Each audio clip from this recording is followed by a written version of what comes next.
Assalamualaikum warahmatullahi wabarakatuh. Hai soli-soleh kelas 5, bagaimana kabar kalian hari ini? Bapak Ibu Guru berharap kalian selalu sehat dan tetap semangat belajar meskipun belajar dari rumah.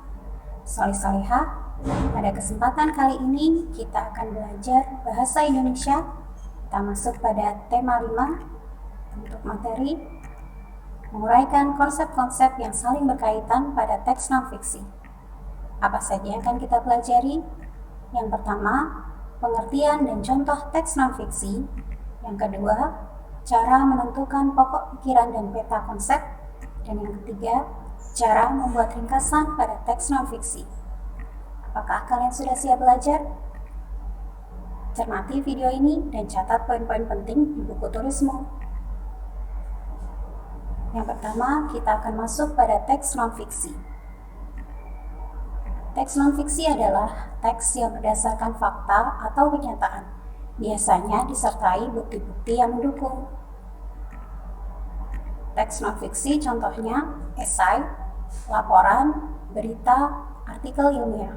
Biasanya ditulis menggunakan kata baku dan kalimat yang sopan. Kemudian yang kedua, informasi pada teks non-fiksi. Nah, bagaimanakah cara menemukan informasi pada teks non-fiksi? Mari kita bersama-sama mencari informasi pada sebuah teks non-fiksi. Ini ada sebuah teks non-fiksi. Subak merupakan sekumpulan petani di Bali yang mengelola sistem irigasi yang ada di sebuah kawasan persawahan. Subak tidak hanya memperhatikan tentang masalah irigasi, tetapi juga memperhatikan asas keadilan dan kerjasama yang menggunakan sistem memimpin air. Sistem pengairan Subak dipimpin oleh seorang pengatur Subak yang disebut Pekasi.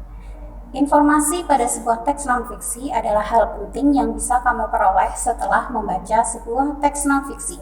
Contohnya, setelah kita membaca pada teks non-fiksi tadi, kita akan menemukan beberapa informasi. Yang pertama, Subak merupakan sekumpulan petani di Bali yang mengelola sistem irigasi. Yang kedua, Subak memperhatikan asas keadilan dan kerjasama. Dan yang ketiga, pengaturan Subak disebut Pekasi. Nah, itu adalah cara menemukan informasi pada teks non-fiksi. Kemudian, yang ketiga kita akan belajar tentang pokok pikiran dan peta konsep. Nah, bagaimanakah cara menentukan pokok pikiran? Yang pertama, kita harus membaca teks dengan seksama. Yang kedua, kita harus menemukan kalimat utama. Kemarin kita sudah belajar bagaimana cara menemukan kalimat utama ya. Kemudian yang ketiga, menandai kata penting dalam kalimat.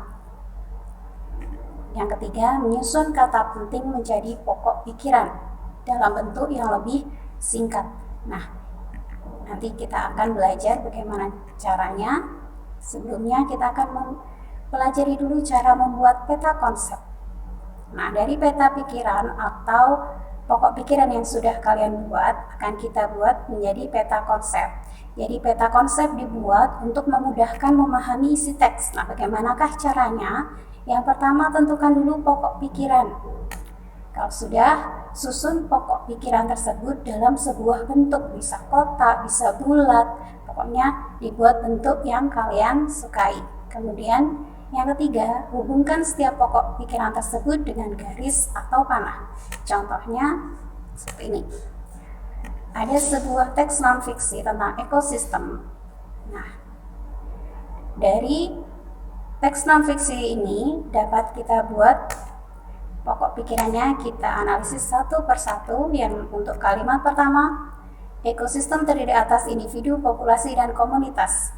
Nah, pada teks ini, pada kalimat ini, pokok pikirannya adalah penyusun ekosistem.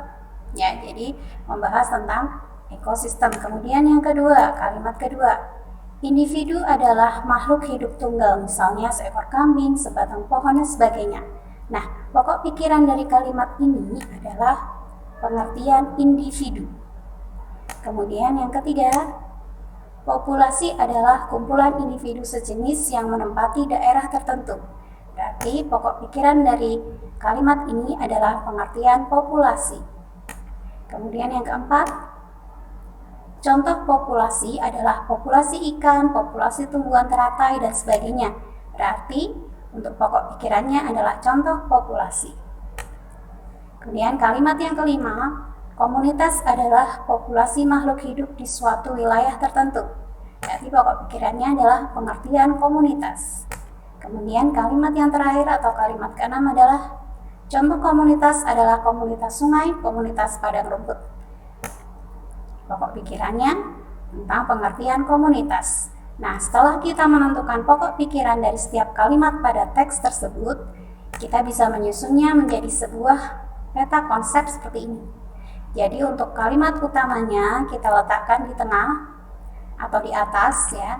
Kemudian baru kita kaitkan dengan pokok-pokok pikiran yang lain. Ini adalah cara menentukan peta konsep dari sebuah teks non-fiksi. Nah, ini baru dari pokok pikirannya saja. Bisa kita kembangkan agar lebih jelas dalam memahami.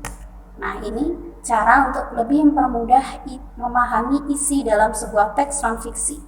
Tadi dari teks non-fiksi tentang ekosistem bisa kita buat peta konsep semacam ini. Ekosistem terdiri dari individu, populasi, dan komunitas. Kemudian penjelasan individu adalah makhluk hidup tunggal, populasi kumpulan individu sejenis, dan komunitas populasi makhluk hidup. Kemudian contohnya dari masing-masing ya.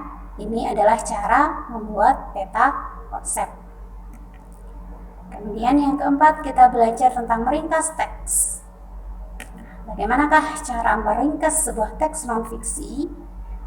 Yang pertama, kita harus membaca dengan seksama, kemudian menandai hal penting dalam bacaan, dan menyusun kembali dalam bentuk yang lebih ringkas atau singkat tanpa mengubah isi. Ya, jadi yang penting saja kita susun.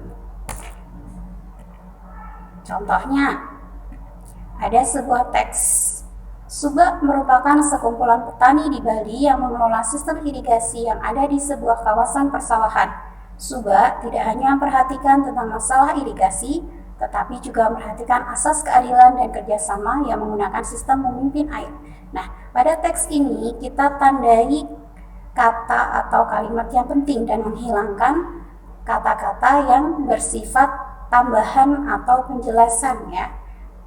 Subak merupakan sekumpulan petani di Bali yang mengelola sistem irigasi. Nah, ini kita tandai ini merupakan pengertian subak karena itu adalah inti apa yang dibahas di sini. Kemudian yang ada di sebuah kawasan persawahan. Mengapa ini tidak perlu? Karena petani itu pasti berada di sawah ya. Kemudian subak tidak hanya memperhatikan tentang masalah irigasi. Nah, ini tidak perlu dimasukkan lagi karena di atas sudah dibahas tentang sistem irigasi subak. Kemudian untuk kalimat yang berikutnya, tetapi juga memperhatikan asas keadilan dan kerjasama. Nah, kita tandai untuk bagian yang perhatikan asas keadilan dan kerjasama, karena itu bagian yang penting. Jadi, setelah kita menandai bagian-bagian yang penting saja, bisa kita susun dalam bentuk singkat seperti ini. Subak merupakan kumpulan petani Bali yang mengelola sistem irigasi dengan memperhatikan asas keadilan dan kerjasama. Nah, itu adalah cara meringkas teks. Jadi kita ambil bagian yang penting, bagian yang bersifat penjelasan atau sudah disebutkan sebelumnya, tidak perlu diambil lagi. Kemudian, itu tadi pembelajaran kita pada hari ini. Intinya mempelajari bahasa Indonesia adalah kalian harus membaca dengan teliti, jangan pernah malas untuk membaca. Ilmu yang bermanfaat diraih dengan ketekunan dan kerendahan hati.